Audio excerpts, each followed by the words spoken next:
I'm Greg DePalma, and you're listening to Andrea Leand, WTA Finals Hot Shots from Singapore on the Prime Sports Radio Network with lead tennis analyst and former top 15 player in the world, Andrea Leand.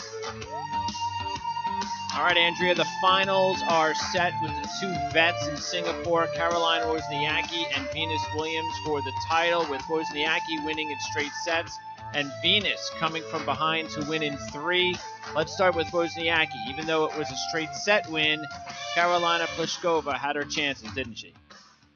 Well, Pliskova certainly did. She had 6 set points. She was leading in the first set 5-3, had 3 set points at 5-4, could not close out, and then was down 6-1 in the breaker and fought back, saved her own bunch of set points, and again had another 3 and could not close, and unfortunately just made some unforced errors. It was a very interesting match. Different dynamics, contrasting styles. Wozniacki, the ultimate defender, the incredible court coverage she showed today, really, I think, played on the mind of Pliskova, who is such the shot maker, the big server. But can you believe it, Greg? Wozniacki, more aces than the tour's top acer, and that's Pliskova. Wozniacki with 5 aces compared to Karolina's 4. Her serving was brilliant all day. She kept Pliskova off balance, hit a few out wide to the forehand, then went to the backhand. Pliskova never really got a firm grip on that return to serve, and that to me was one of the problems in the match today for her. 27 unforced errors for Pliskova, 3 times the number from Wozniacki's 9. But, you know, I really think that sometimes we don't give credit to Wozniacki and these defenders, these counterpunchers, for that stat, because I honestly believe that Pliskova had one eye on Caroline and one eye on the ball when she made some of these unforced errors, including a couple sitters on set point. And because Caroline just covers the court so well, and you know she's going to get one more ball back, and you know she's going to be there, that it makes Pliskova go for that much more on the shot, go for the line a little bit too much. And when you're talking about a player, Greg, like Pliskova, has such small margins of error, hits the ball so flat, it's very tough when you, again, are trying to go for the line every time, and I think that came apparent today. Of course, she was able to break 4 of 13 times, Pliskova, but 13 opportunities, left a lot on the table there. And Caroline, with 5 breaks herself, never saw Pliskova broken so many times. So, of course, they asked Carolina in the press, now that you had a chance to become number 1 in this tournament, had she won the title, will go home probably number 4 now, because either Caroline Wozniacki or Venus will move to number 3, whoever wins tomorrow. They say, what do you need to improve on? What do you take away from this? Because they said, Halep said she had so much trouble with the surface and making winners and pushing through the ball, and she couldn't produce enough winners to win her match yesterday. Mm-hmm. And Pliskova actually smiled, because of course when you hear Halep say she needs winners to win a match, it's usually she is the defender, that is her style. But Pliskova says, no, it's not the surface. It's not the surface that really affected Halep, and it's not the surface that affected her as a shot maker. She really needs to improve her moving. She has to improve her serve. She has to improve her all-over conditioning. She says, yes, but for me it's been at small increments. We've seen a lot of women this year jump into the top 10, jump into a run for number 1. Very, very big moves, but for me it's always been incremental. It's always been small steps. So I think it's been an interesting look at Pliskova. She's such an intelligent woman. She understands the game so well, and I don't think she was able to open up the court enough using all her short angles and drop shots. She has such great hands, and that will be something that I think she needs to bring back into her game. She got away from this year with a coach that she split from after the Open. She says Renee Stubbs is going to stay in the picture, but she's going to continue with Strupa, who she just hired, Barbara Streikova's former coach, and she's going to have Renee, though, in the box on some key tournaments and still keep getting her input. So I think that's all a great scenario for Pliskova. But again, we have to give credit to Wozniacki after such a disappointing loss yesterday to Garcia, where she lost that heartbreaker after winning the first 7 games of the match. You have to give her credit for finding her spirit again, turning it around in 24 hours, and able to produce what was very, very solid tennis. But it was the fight in her we saw. Yes, she only had 9 unforced errors, but the serving again, 69% of her first serves in. The 5 breaks were really the key. Yes, she had 25 winners, but this is someone who has now been able to play defense, offense, and blend it much more effectively on court. This is someone who does not like to play offense. This is someone who has fought that her entire career. But it's interesting to see how she's incorporated it at this point of the year.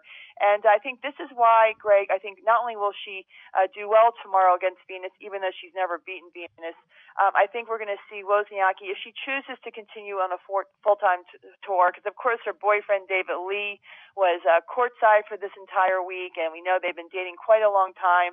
And, yes, we have had viewers who have called in and written us and contacted us about the diamond ring on her right finger. I think it's just a very, very pretty ring. We have heard no announcements, no speculation at all.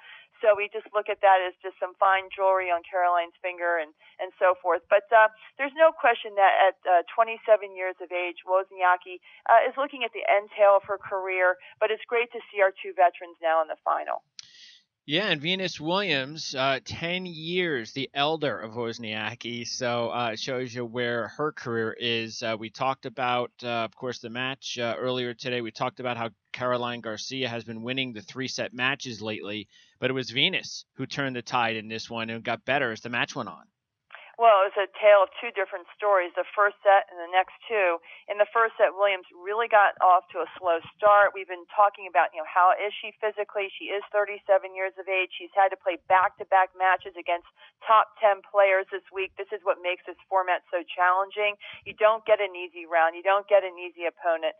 Every single match has been a tough one for her, and she's had battles. She's had to beat Muguruza. She had to beat Ostapenko.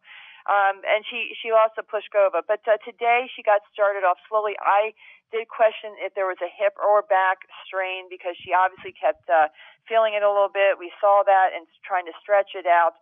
But it did take her a while to warm up. But once she did, she was really invincible. She had 18 unforced errors in the first set, but only 10 after that for the next two.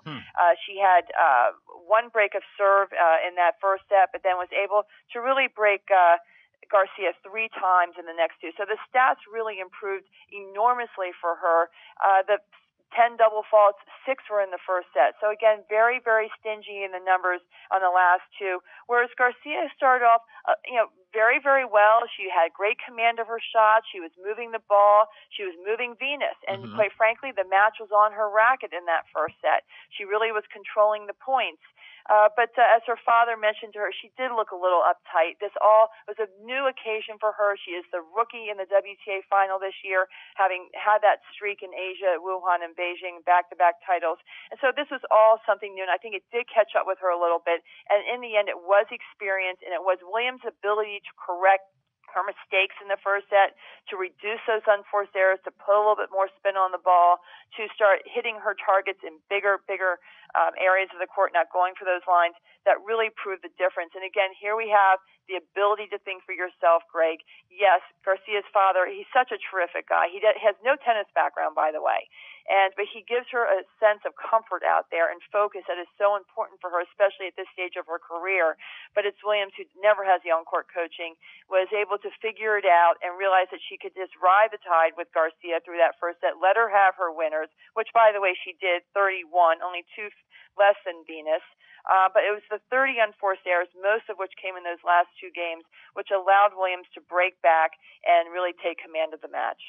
All right, Andrea, your Prime Sports Spotlight today is going to be on 2 people who share in the same profession and who are both instrumental in the successes of the 2 women making the finals here, and that's coaches Sasha Bejan and David Witt.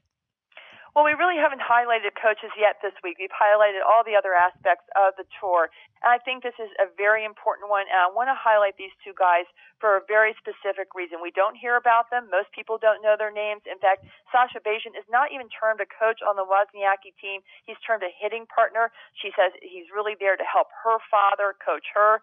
So she's been very, very definite about how she wants the boundary lines to be with Sasha because, quite frankly, she's gone through many coaches, very high profile, very well-respected coaches, including Thomas Hogshead, who came in and tried to change her style, wanted to make her more aggressive, more offensive. She's almost 6 feet tall, certainly had the framework for it, but she did not like their approach. She did not like the fact that they were trying to change her style like that. And it took a Sasha Bejan, someone who's very understated, very, very wise, very key. He used to be the hitting partner for Serena Williams, spent many years in that camp, understands what it's like to deal with a star who is already established and how to really work with them to change and improve their game at this stage of their career.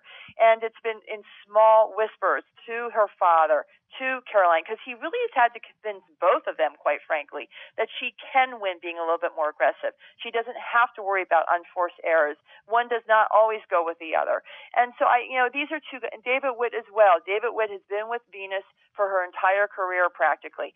Very, very quiet, always in the background, doesn't give interviews often, but is so well respected because he knows exactly what's going on. He understands his place in helping Venus the best. He is not someone who is very ostentatious. He doesn't demand that she do exactly as he says, but he gives her the information. He provides the structure and the organization she needs to play her best tennis.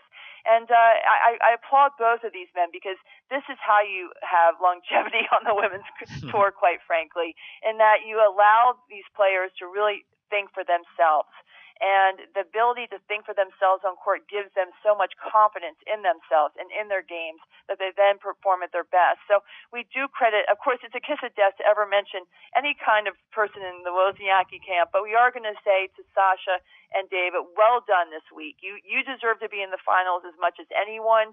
You have done the work in a very quiet way, and the way that they have approached the players has been such a constructive one in allowing them to voice their opinion and make their own decisions. And look, Greg, along that line, I have to tell you, it's been so fantastic to see the former players there also coaching in some sort of realm, like Mary Pierce, Kim Clijsters, Chrissy Everett, Eva Maioli, all these women. And now we're going to have Martina Hingis probably, because as you know, she played her last match today. She is retiring now from the tour for good for the third time, but she retires with 25 Grand Slam titles, many of which have been the mixed and doubles titles she has won in the second part of her career. Of course, the youngest player ever to win a Grand Slam title, a teenager, when she won all her singles Grand Slams at number one in the world. But we're going to see her back in the coaching box, too, I have no doubt, next year. And I think that's a great story, too, because I think that these women, as Mary Pierce said today, and Chrissy as well, have such an instinct for what the women need out there, these top women, and what they go through. They've been in the position before. They speak from experience. And along that line, I think Sasha and David Witt are two of really our phenomenal coaches on the tour who see it black and white and understand, been able to really walk in their shoes and understand really what the best formula is. All right, Andrea, time for one more preview, and it's for the WTA Finals Championship as Caroline Wozniacki looks to beat Venus Williams for the first time in her career, as you mentioned earlier. Matter of fact, Wozniacki has only taken one set in 7 career matches against Venus. But, if you want to look at the positive side for Wozniacki, that set she took was the only time that these two have played in a final, which was in Auckland. So there's that. But how is Caroline going to break through finally and beat her nemesis tomorrow, or will she? Well, I saw that match in Auckland, and it's always surprising to me that Caroline has not been able to beat Venus because, to me, it's such a great matchup for her. She moves so well, and she's really moving the ball well now. She, of course, we've talked about how did Caroline develop this little bit of offensiveness in her game now that has made her so much tougher to play. And the reason was that the way they went about, they said, Caroline, they didn't say to her, you'd have to change your style. You have to become offensive. You have to, be on the baseline and hit flat shots and take control. They said, start putting more depth on your ground strokes. Start working the point around more. Start working the ball around more. Move your opponent. And when you start putting more depth on the ball and you start moving the ball more, all of a sudden you do start to take control of the points. So I do think Caroline's a different player today than she was when they last played, which is quite a while ago. And as Caroline pointed out herself today, she said, well, Venus and I haven't played in a while. So, right now she thinks that the younger legs will help her. Obviously, they are very good friends. Caroline's been a friend of the Williams family for a while now. Obviously, very good friends with Serena, big buddies. But it was Venus who actually took Caroline in under her wing when Caroline was a 16-year-old rookie on tour and said, you know what, would you like to play doubles with me? And how nice was that of Venus? She's taking the Dane under her wing, not an American, someone she really didn't know, and was very, very generous with her time and mentorship towards Caroline. And so I do think there's a little bit of that in the psychological factor in this match, that Caroline remembers that, and she doesn't have the same, I would say, killer instinct against Venus that she would against anyone else because of how nice Venus has been to her over the years. But I think that this is a big opportunity for Caroline, and I think at this point, after having the indignant Stephen calling a journeyman earlier in the year and all that she's had to go through, she does have something to prove tomorrow. And there would be no, as she said, no better ending for her than to hold that trophy up, because she has had 7 finals this year, more finals than any other player. She has had the second best match record this year under Svitolina. She has played far more events than Venus, and probably twice as many events as Venus. So she has put in more dues than anyone. She has won 1 title, and but I will absolutely can tell you with complete certainty that she is going to pull out every stop she has. The difference in the match is going to be about Williams. It's all going to be about Venus. How is she executing? How is she serving? Now, she only had 60% of her first serves in today to win. That's not that high, Greg, but it's the second serve that she has so improved. And that, to me, has really been effective. It's a high topper. It bounces. It gives the girls trouble. And I think that that is a shot that she will have to rely on tomorrow in keeping Wozniacki back and maintaining her serve. It's all going to be about doing the work on her serve. And if she can hold serve easily, I think she, again, will go through Wozniacki, but that's a big if. And we also have to wonder, again, about the conditioning and the possible injury to the hip or back and how that will fare tomorrow and playing back-to-back days. She's had a day off in between so far, but now it will be back-to-back matches. So we'll have to see how she really recovers from that. But I think it's going to be a phenomenal match. Again, a contrast of styles. 2 veterans who have paid their dues on tour, who have provided the highest standard of excellence in every single match they have played. These are 2 women who deserve to be there, because there has not been one moment this year where they have not given 150%. And that's what we applaud the most. So it's a win-win for the tour. It's going to be a phenomenal final. And quite frankly, I think, we know both girls, Greg. They're friends of the show. We love them both.